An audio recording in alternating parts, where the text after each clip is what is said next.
আমি সন্ধিয়াৰ কাৰ্যসূচীলৈ আগবাঢ়িছোঁ। আমাৰ ভাৰতৰত্ন ডক্টৰ ভূপেন হাজৰিকাদেৱৰ আজি ৪ৰ্থ মৃত্যুবাৰ্ষিকী। আমি সদৌ অসম ছাত্ৰ সন্থাই ৰাতিপুৱা ভূপেনদালৈ শ্ৰদ্ধা নিবেদন কৰি আমি প্ৰতিমূৰ্তিস্থলী আমি বন্তি প্ৰজ্বলন আৰু পুষ্পাঞ্জলি অৰ্পণ কৰিছিলোঁ। এতিয়া আমি সমগ্ৰ সদৌ অসম ছাত্ৰ সন্থাৰ সন্মানীয় সভাপতি উৎপল শৰ্মা ডাঙৰীয়া, সন্থাৰ সন্মানীয় সাধাৰণ সম্পাদক সমীৰণ ফুকন ডাঙৰীয়া, ইয়াৰ উপস্থিত থকা সমূহ বিষয়ববীয়া ছাত্ৰ সন্থাৰ নেতৃবৃন্দ, আই মাতৃসকল, আমাৰ যিসকল ছাত্ৰ কৰ্মী আছে সকলোকে আমি বন্তিসমূহ প্ৰজ্বলন কৰিবলৈ অনুৰোধ জনাইছোঁ।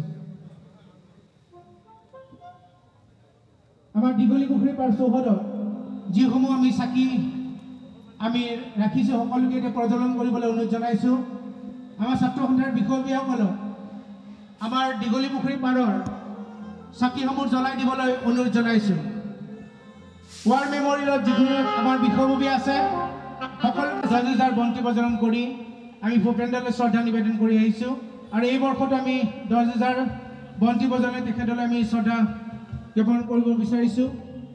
আৰু মই সমগ্ৰ সমূহ বিষয়ববীয়াক দীঘলী পুখুৰী পাৰৰ চাকিসমূহ জ্বলাই দিবলৈ অনুৰোধ জনাইছোঁ।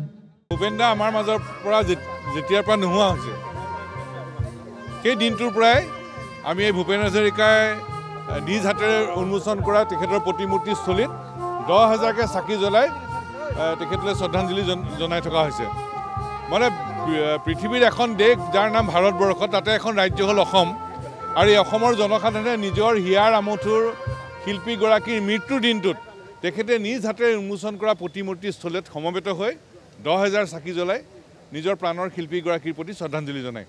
প্ৰতি বছৰেই এই 10,000 চাকি জ্বলাই নিজে হাতেৰে উন্মোচন কৰা তেখেতৰ প্ৰতিমূৰ্তিস্থলীত তেখেতৰ প্ৰতি শ্ৰদ্ধাঞ্জলি জনাই থকা হৈছে।